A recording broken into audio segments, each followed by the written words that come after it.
এই মুহূর্তে আমি সেই ধর্মরূপকে পরিত্যাগ করে আবার আমি মৃত্যুর ধারণ করব। তাই মা জননী বলেছিল, অনেক কাল লাগেনি, ঈশান কোণে রয়েছে সূর্যের পরিমাণ ছিদ্র, মোম দিয়ে রয়েছে ঢাকানো, নিঃশ্বাসে গলাবো, তারপরে প্রবেশ করব।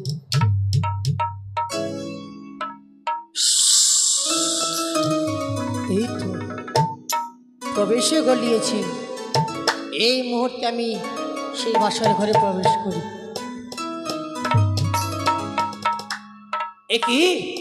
একই দর্শন করলাম। সে সতী নারী ঘরে জেগে রয়েছে। সে যদি জেগে থাকে আমার কার্য হবে না সিদ্ধি। তাই আমি আমার মাকে স্মরণ করব। কোথায় মা মনসা?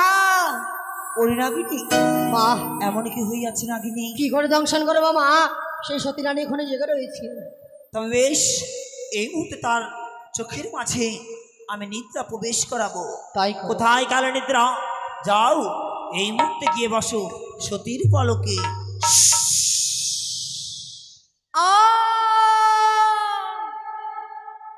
একে নিদ্রা দেবী, আজ যেন আমার নয়নে ভর হয়ে এসেছেন।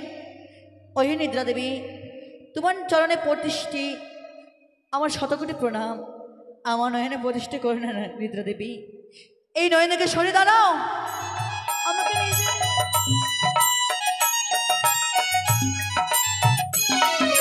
শাশুড়ি মা বলেছে আমায় ঘুমায় না বৌমা, শাশুড়ি সব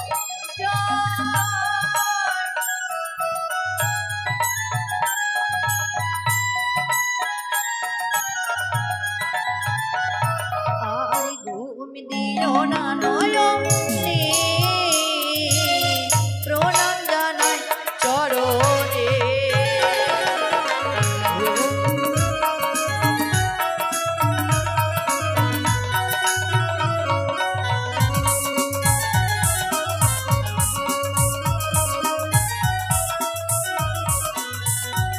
নয়নে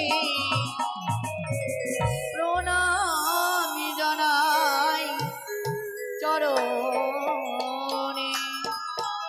সাক্ষী থেকে আকাশ মর্ত পাতাল, সাক্ষী থেকে বাসে যেত দেবগণ, অবশ্যই সাক্ষী থেকে ব্রহ্মদেব। আমি নিদ্রা সহ্য করতে পেরে নিদ্রাকৃত হলাম। এই তো শেষে তাদের মুখমণ্ডল, কেমন তাদের রূপ বর্ণন, সেই অনিরুদ্ধ এই মুখমণ্ডল আমি একবার দর্শন করিলি।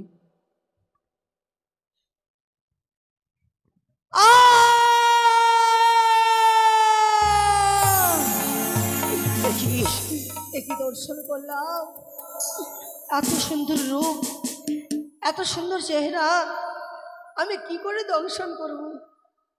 আমি কেন আসলাম লোহার বাসর করে দংশন করতে? ও গো মা, তবে কি আজ তুমি এই কারণে তুমি আমার সঙ্গে সত্য করিয়েছিলে?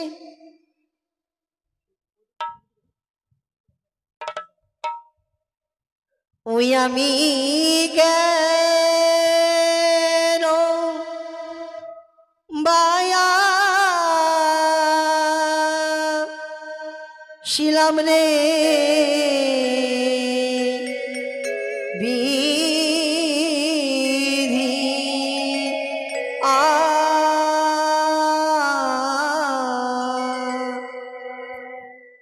লোহার বাসর ঘরে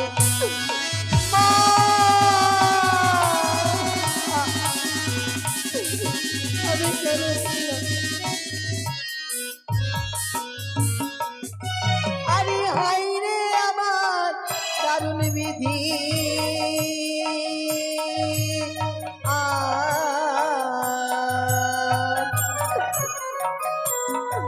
আমার ছিল পালি,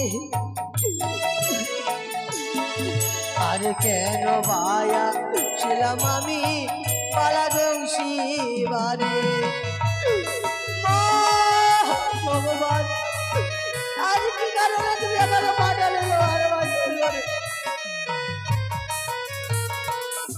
ওই না বালা রোজে মুখ দেখি পূর্ণিমারো চাঁদ।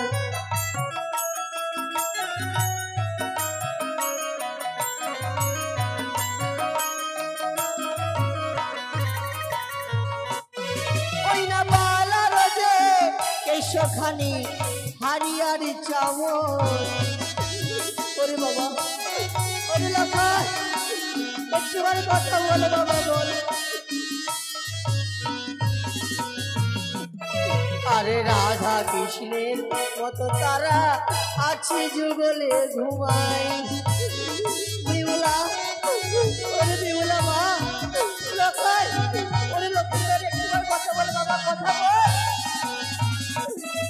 আরে পাশাতে সায়ন করে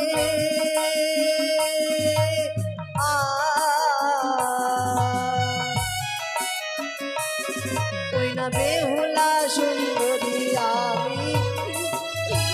ওরে বেহুলা, একটুবারে কথা বল।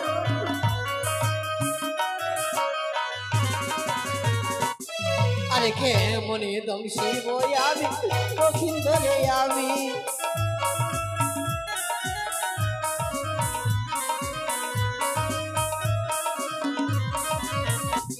আরে উপায় না পাই যে আমি লোহার বাসন ঘরে। আমি কেমন করে দর্শন করবো? আরে রাধা কৃষ্ণ যেমন মিলন সেমন মিলন এখানে।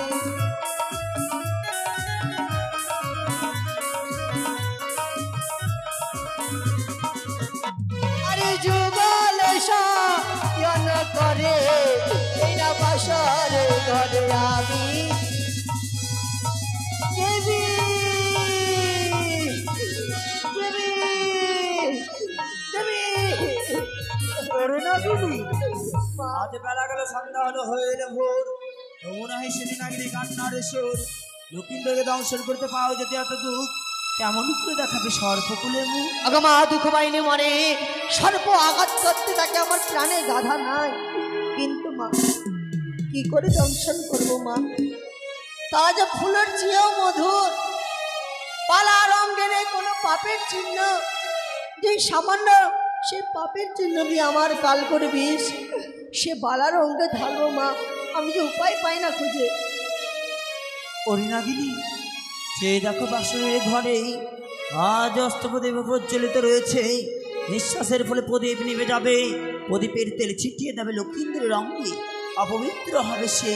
সুযোগ বুঝে পশ্চাতে বিরাজ করো, সুযোগ বুঝে দংশন করিবে বাম পায়ের কনিষ্ঠ অঙ্গুলে। সমুদ্রের ভানার আমার অঙ্গের মধ্যে সৃজন করিলাম মশা। যাও মশা বাসরের ঘরে, যাকে তাকে গিয়ে পড়ে লক্ষিন্দ্রের অঙ্গে। এই তো মা জননীর মতো কথা ধরে সর্বপ্রথমে ব্রহ্মদীপকে আমি নিবি অন্ধকার করব।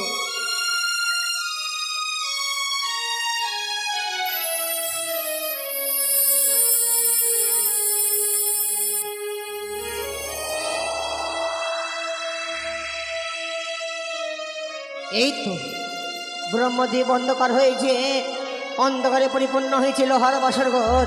হস্তে তেল ধারণ করে লেজের ছটা দিয়ে ছুটাইব বালার অঙ্গে। অপবিত্র হলো বালার অঙ্গ, পদে তলে রইব প্রধান আজিত করে। দংশন করব না যে ছেড়ে যাবো মায়ের শিশু বাবু বলে। কিন্তু আমার যে প্রাণ কাজে, আমি কি করে দংশন করব? আমি যে একাই নাগিনী বাসন করে কানে, আমি যে কান্দে বেড়াই, কি করে দংশন করব? ও নাগিনী কান্দে, আরে ও বাসর গানে ভগবান।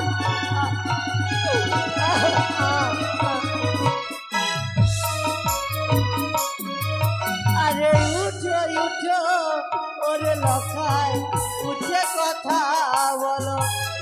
ওঠা ঘাত করে কোথায় আমার যে শ্বশুর।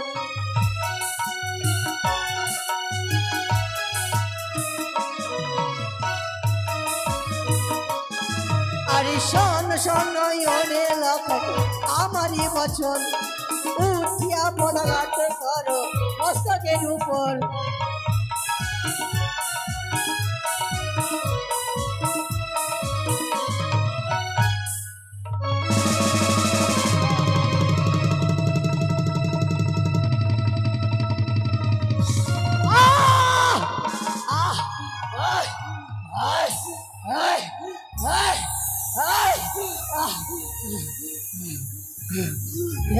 দুঃসাহস, এত বড় দুঃসাহস! সামান্য মূর্তি চন্দ্রপতি 400 করে এক মর্তের, এক সামান্য তুচ্ছ মানব জাতি হয়ে এই কালীর মস্তকে প্রত্যাঘাত করিস। ছাড়বো না, ছাড়বো না, দংশন করবো।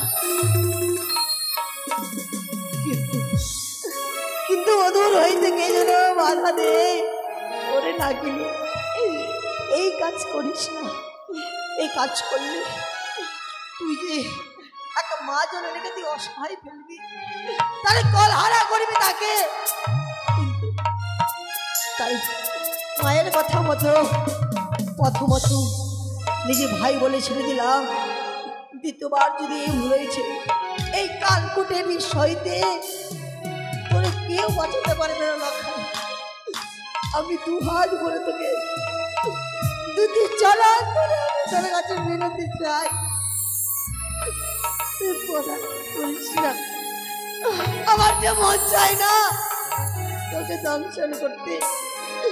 সে ছলনাময়ী মনসা আমাকে আমাকে ফাঁসিয়ে ত্রিশুদ্ধ অঙ্গীকার করেছে।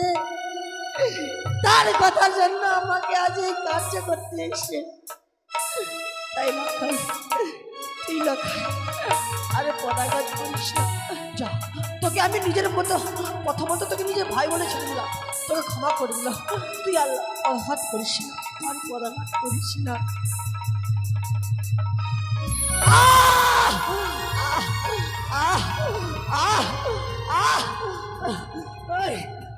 মূর্খ, মূর্খ!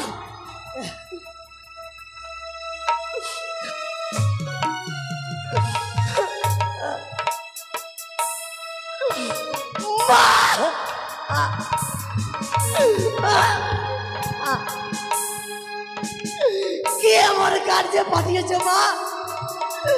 না পারছি শান্তিতে তোমার কার্য করতে, আর নাও পারছি চলে যেতে। কেন তুমি আমার সঙ্গে এমন করলে মা?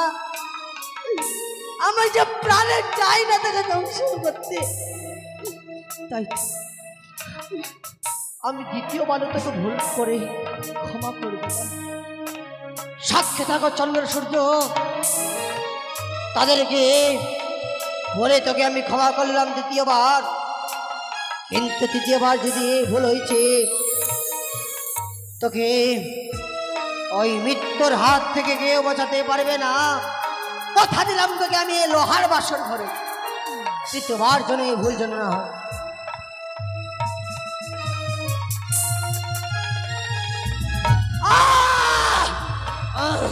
না না না না না না না না! ওই মূর্খ, ওই মূর্খ! তোমার দুঃসাহস! প্রথমত ছেড়ে দিলাম নিজ ভাই বলে, দ্বিতীয়বারও ছেড়ে দিলাম ওই চন্দ্র সুযোগে সাক্ষী রেখে, তৃতীয়বার এই ভুল করলি। আর না, সমস্ত মায়া মমতাকে দূরে রেখে কোথায় সে বিবেক? বিবেকের কথা শুনে মারা মায়ের কার্য করবো এগুলো খাইতে তোর মৃত্যু চেয়ে লোহার বাসন করে চারিদিকে ঘনিয়ে এসে ওই জমদূত এসে তাকে নিয়ে যাওয়ার জন্য প্রস্তুত হয়ে আছে। এই মুহূর্তে দংশন করবো, মৃত্যু জন্য কি বরণ হো সাক্ষী দেবো, পুষ্করি দেবে কোন স্বর্গমর্ত পাতাল তাদের নাম স্মরণ করে দংশন করলাম। পালার বাম পদের ঘনিষ্ঠ